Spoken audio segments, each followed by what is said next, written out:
"I had the best years of his life." That's it. That's the whole quote. 6 words from a woman named Noeline Edwards, said calmly and quietly, without bitterness, after her husband left her for a younger Hollywood actress he'd met on a film set surrounded by crocodiles. No tears. No anger.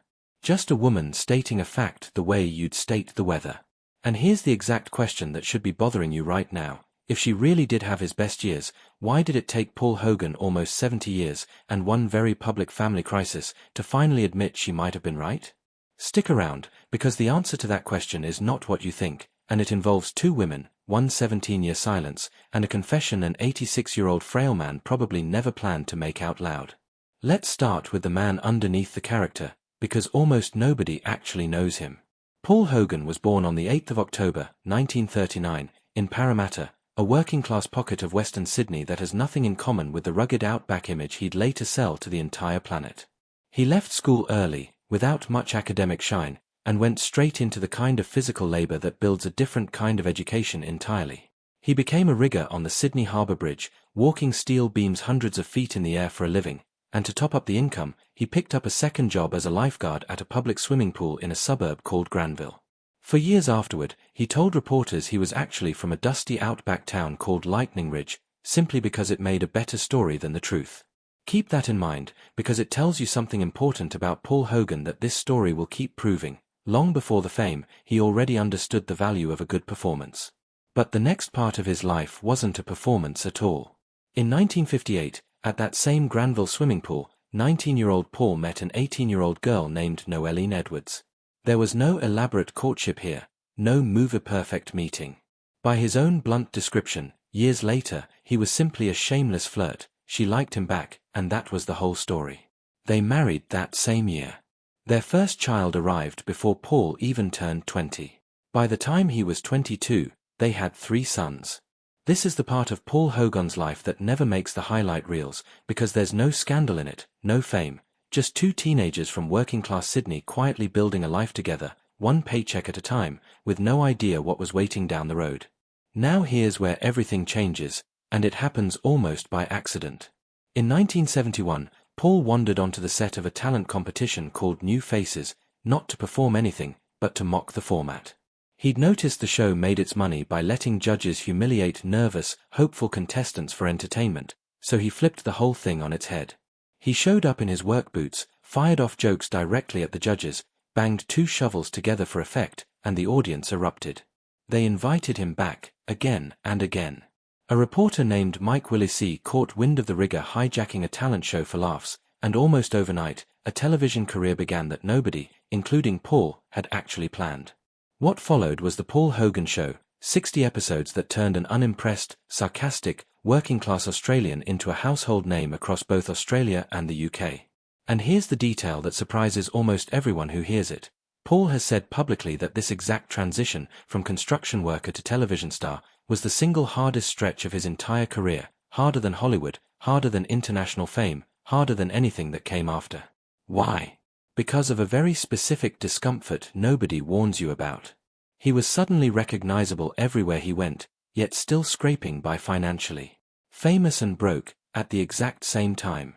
Everything that happened after that, in his own words, felt easy by comparison. And while all of this unfolded, Noeline was at home, raising 3 young boys, holding an entire household together while her husband's face started appearing on television screens across the country. She lived through the part of fame that nobody ever applauds, the part where you're invisible to the spotlight but you feel the distance it creates in every single hour of your day. By 1981, after 23 years of marriage, that distance finally became too wide to bridge, and they divorced. No dramatic scandal, just fame quietly doing what it so often does to a marriage built on closeness. Then, in a twist almost nobody saw coming, less than a year later, in 1982, they remarried. 2 people who understood that 30 years of shared history doesn't simply disappear because of paperwork. For one brief moment, it actually looked like this story might end exactly the way everyone hoped. It didn't. In 1985, Paul flew to the Australian outback to shoot a film he had co-written himself and staked absolutely everything on. And it's on that set, surrounded by red dirt and crocodile-infested water, that the second great turn of this entire story begins. Her name was Linda Kozlowski. Juilliard trained, seasoned on Broadway, walking into the audition for this Outback comedy with barely 2 screen credits to her name, but one very important phone call in her corner, from Dustin Hoffman, who'd worked alongside her on stage and decided to put in a good word with the production. That call opened a door. What she did once she walked through it was entirely her own doing, and she landed the role opposite Paul. Almost immediately, the conditions on set tested her in ways nobody had warned her about. Her accommodation sat right on the edge of a crocodile-infested swamp, and during water scenes, a crew member literally stood guard between her and the danger with a loaded firearm. She never complained, not once. Paul later admitted the entire crew assumed the bugs, the snakes, and the very real risk of crocodile attacks in that exact region would scare her off the project completely. Instead, she pushed through every bit of it without a single word of protest, and he called her, flatly, a star waiting to be discovered. The film's director later said that as filming dragged on, week after week, the two leads simply began understanding each other more and more deeply with every passing day.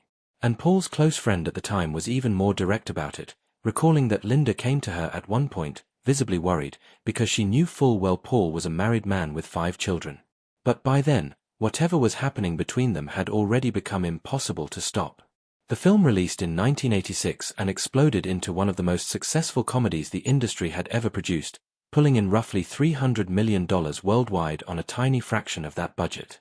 Paul went from beloved Australian personality to genuine global icon practically overnight.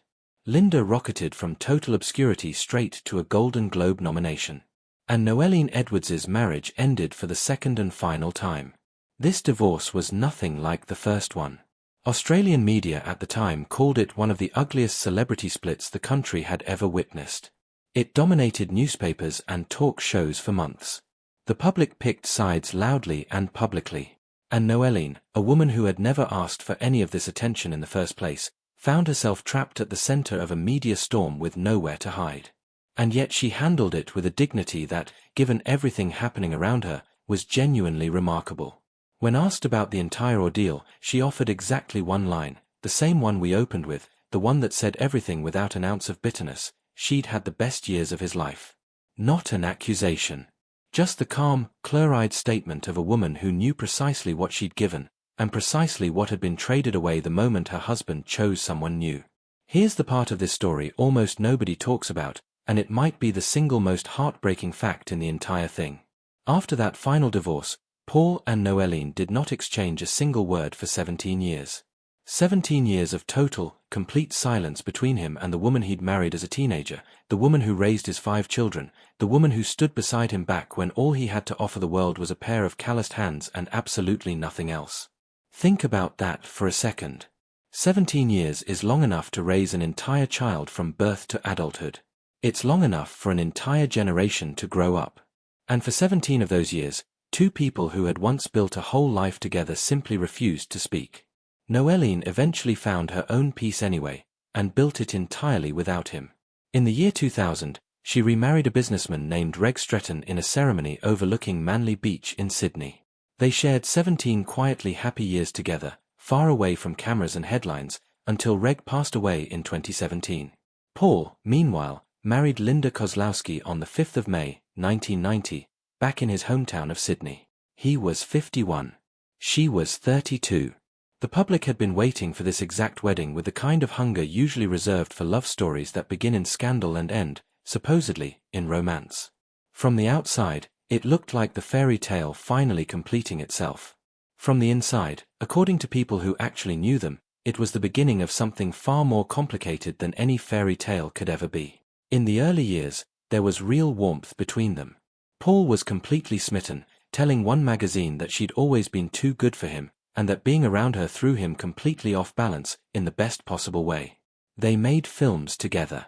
Crocodile Dundee 2 earned nearly $240 million worldwide, although critics were already noticing the novelty starting to fade. Then came Almost an Angel in 1990, a film where Paul played a small-time crook who becomes convinced, after a brush with death, that he has actually turned into an angel. It barely scraped together $1.5 million on its opening weekend. The world, it turned out, didn't want an angelic Paul Hogan. It wanted Mick Dundee, knife in hand, hat on his head, Outback at his back. But here's what almost nobody saw at the time: And it's the part of this story that deserves far more attention than it usually gets. Linda had walked into this marriage with a career that the industry was never going to let her build entirely on her own terms. After the first film, she turned down a long string of offers, most of which simply wanted her to play the supportive girlfriend to some funny leading man, a role she had absolutely zero interest in repeating for the rest of her life. She tried a handful of direct-to-video projects through the 90s that nobody remembers today, and found the entire experience genuinely draining, later admitting those productions were giving her actual stomach problems because she felt like the only person on set who cared about the work at all. Eventually, she simply stopped trying. She said she realized none of it was fun anymore, that it wasn't why she trained at one of the most prestigious performing arts schools in the entire country, and it certainly wasn't what she had once loved about acting in the first place. Their son Chance was born in 1998, and for a while, that filled the space her career had once occupied. She told one outlet in 2001 that she was in her 40s, had a baby, and felt genuinely happy and content with her life. But contentment built entirely on sacrifice has never once lasted forever, and this case was no exception. Paul remained deeply old-fashioned in what he expected from a marriage. Stability. A home-centered life. A wife whose entire world revolved around family, the same way Noeline's once had. Linda gave him exactly that, completely. And somewhere in the process of giving it, she quietly lost touch with everything about herself that had nothing to do with being Mrs. Hogan. People close to her later said she felt trapped, like she had slowly vanished into a role that nobody had actually written specifically for her. In October of 2013, she filed for divorce in a Los Angeles courtroom. Their son Chance was 15 years old at the time. The settlement gave Linda a one-time payout in the millions, along with the right to remain in their Los Angeles home for up to 4 years or until she remarried, whichever came first. And in a detail that says more than almost anything else in this entire story, Paul kept full rights to the Crocodile Dundee character. The very role that brought the two of them together in the first place stayed entirely with him. The woman who helped build its legacy walked out the door with nothing but a settlement check and her own name back. Linda later said she'd spent many years living inside Paul's shadow, and that it finally felt good to exist in her own light again. Paul responded the way he always responds to anything genuinely painful, with deflection disguised as comedy, joking to one outlet that he was simply too flighty, that a woman could only tolerate him for about 25 years before getting bored, and that the two of them had been opposites in absolutely everything, somehow making it work right up until the exact day it stopped working at all. Publicly, both sides called the split amicable. Privately, the picture looked completely different. Not long afterward, Linda traveled to Morocco and met a tour guide named Moulay Hafid Barber, later describing an instant, almost inexplicable connection, as if they had already known each other for a lifetime before they met. They married in 2017. When word reached Paul, his representative claimed he was genuinely thrilled for her. But a source closer to him told a different story, claiming Paul was actually devastated that Linda had sold her home and cut ties with America, bracing for real loneliness given how few close friendships he'd built in Los Angeles over the years. And even after everything that had happened between them, Linda apparently still worried about him, particularly about his smoking habit, with a friend revealing that she kept pushing him to get regular checkups and finally quit cigarettes for good, simply because she wanted him around for a long time to come. It's a strange, quiet kind of love, the kind that somehow survives long after the marriage holding it together has officially ended. Paul's later years have not been gentle to him in any sense of the word. In 2003, Australian tax authorities opened an investigation into claims that he had moved millions of dollars from his film earnings into offshore accounts. That investigation dragged on for 7 long years. In 2010, while back in Australia to attend his own mother's funeral, Paul was hit with a legal order barring him from leaving the country until an alleged tax debt of over 37 million Australian dollars was resolved. The charges were eventually dropped, and a confidential settlement was reached in 2012. By the time he reached his 80s, the physical toll had become impossible to hide. Muscle wasting and chronic pain steadily chipped away at the larger-than-life presence audiences remembered from the 80s. His rare public appearances now show a man visibly worn down from the swaggering adventurer he once played on screen. He has never complained, because complaining was simply never part of who he is.